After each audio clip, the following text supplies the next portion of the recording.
Según la Organización Mundial de la Salud, una de cada 10 personas en todo el mundo sufre dislexia y no es una enfermedad. Está concebida la dislexia como un trastorno del aprendizaje que se manifiesta con dificultades relacionadas con la lectura, la ortografía o la escritura, pero vamos a concretar, a conocer un poquito más en qué consiste, junto a Noemí Fariña, que es doctora en psicología y logopeda. Noemí Fariña, ¿qué tal? Muy buenos días. Muy buenos días. Bueno, para empezar, ¿qué es la dislexia? Bueno, pues como comentaba, la dislexia es un trastorno, en este caso, de neurodesarrollo, en el que hay una dificultad de acceso principalmente a lo que es la lectura, a los procesos de lectura, que, bueno, pues que dificulta y que se va manifestando a lo largo de los primeros años de la vida, sobre todo cuando vas enfrentándote a ese aprendizaje de la lectura. Y como decía, no es una enfermedad, sino en este caso pues es un trastorno neurobiológico que afecta a un proceso de aprendizaje concreto, que es en este caso el de la lectura. ¿Y es difícil de diagnosticar? ¿Cuáles son esos signos que nos pueden llamar la atención?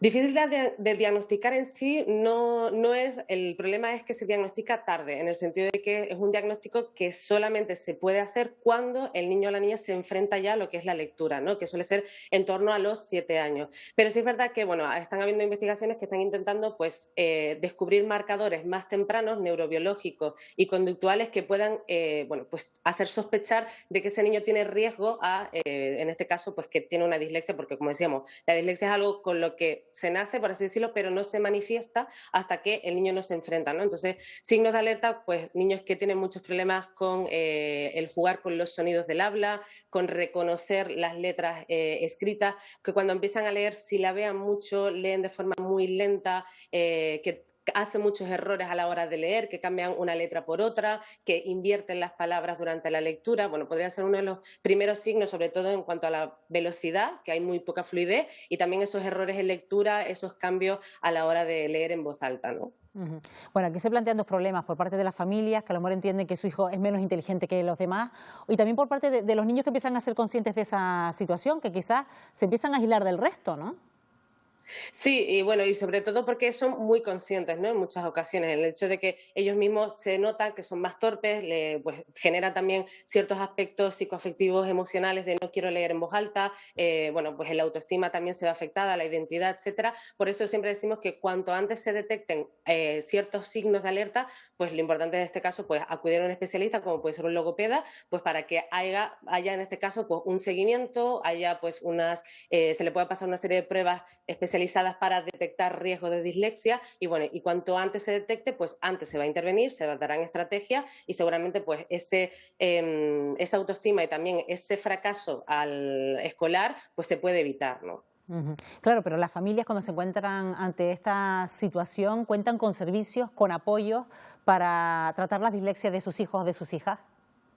Sí, bueno, normalmente siempre desde los colegios, pues los equipos de orientación, que desde los colegios donde empiezan a verse esos primeros signos, cuando empiezan a tener un contacto con la lectoescritura, pero también existen, bueno, pues las asociaciones de dislexias que a nivel, en este caso autonómicos existen, o a nivel incluso provinciales pueden existir asociaciones de familia de personas con dislexia, y también, bueno, pues tendrán siempre el apoyo de los profesionales, en este caso el colectivo de los logopedas, buscar pues un profesional que se dedique, que tenga experiencia en este tipo de trastornos y que pueda guiarle, ayudarle, y que bueno, pueda empezar a trabajar lo antes posible no solo con el niño, sino, como decías, con las familias también, ¿no? Que tengan un asesoramiento, que puedan saber cómo es el pronóstico de este trastorno, cómo pueden ayudar desde casa, porque al final, bueno, pues el trabajo está en manos del profesional, pero un poco las pautas también tienen que seguirse desde casa, ¿no? De cómo trabajar, de cómo no presionarle, y también después desde el colegio, ¿no? Esa es la gran tríada que hay que fomentar desde el colegio, profesionales externos, en este caso es logopeda, y la familia. Claro, hablaba usted del abordaje en casa. Es importante tener paciencia con ellos, no atosigarles a que sean más rápidos a la hora de responder, a la hora de leer, y sobre todo explicarle bien en qué consiste la dislexia, ¿no? Exacto, hacerles partícipe y también conscientes de su propio problema, ¿no? Desde que empiezan a tener ese grado de conciencia, también ellos, pues bueno, se sienten con una identidad, ¿no? Que también es importante, y que sobre todo que no se sientan solos, cuando muchas veces se trabaja en el mundo asociativo, sobre todo para eso, ¿no? Para que las familias no se sientan solas, pero para que los niños tampoco se sientan solos, ¿no? Y entonces es una forma también de que entiendan que hay más gente, hay más niños como él, y que bueno, y que hay solución, ¿no? Sobre todo cuando ven adultos referentes referentes con dislexia que ven que tienen una vida totalmente normal, autónoma, que no le dificulta en ningún aspecto, excepto pues, bueno, en algunos momentos de lectura, pero que han sido capaces de seguir adelante, de sacar unos estudios, estudios superiores, etcétera, con lo que eso ayuda a que los niños también pues, bueno, se sientan más realizados y se sientan motivados a seguir hacia adelante. Decía usted que una de las principales sospechas se suelen dar cuando los niños y niñas empiezan a leer. En ese sentido, para que no se sientan aislados del resto, y me imagino que se habrá avanzado mucho en los últimos años, ¿hay libros muy concretos para iniciarlos en esa lectura donde se sientan ellos mucho más seguros?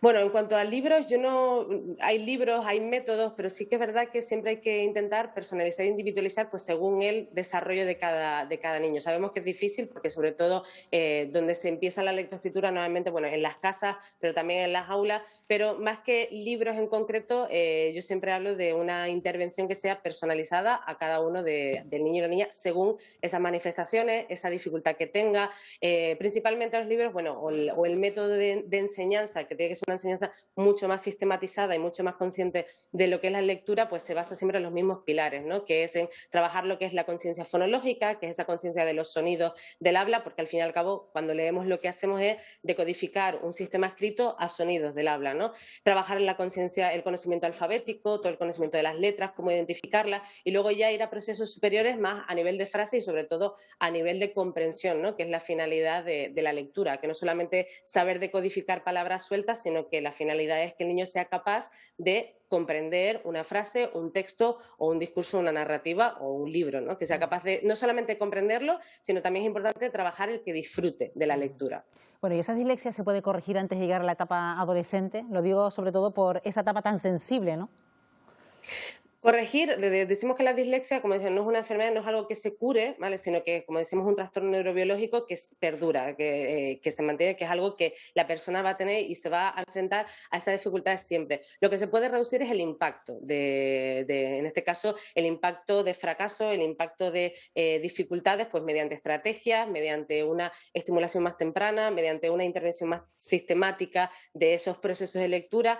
Entonces, seguramente durante la adolescencia no va a desaparecer porque no desaparece ni en la adultez, pero empezarán a aparecer otro tipo de dificultades referentes a la lectura, pues según el tipo de textos que se utilicen, empiezan a haber más textos más de sentido figurado, no tan literal. Entonces ahí hay que empezar también a trabajar, bueno, pues según cada etapa, las dificultades lectoras de cada etapa, ¿no? Dependiendo del tipo de texto a los que se enfrenten los alumnos. Pero bueno, no se va a curar, no va a desaparecer, pero sí que si se trabaja de forma temprana desde los inicios y con un buen trabajo y una buena intervención por parte de un profesional, pues seguramente lo que se puede reducir es el impacto a ese fracaso, a esa baja autoestima y bueno, y a esos problemas también emocionales que puede tener el niño cuando se enfrenta a estas tareas de lectura. Bueno, pues nos ha quedado todo mucho más claro. Noemí Fariña, gracias por habernos acompañado esta mañana aquí en Buenos Días Canarias. Gracias a ustedes, gracias.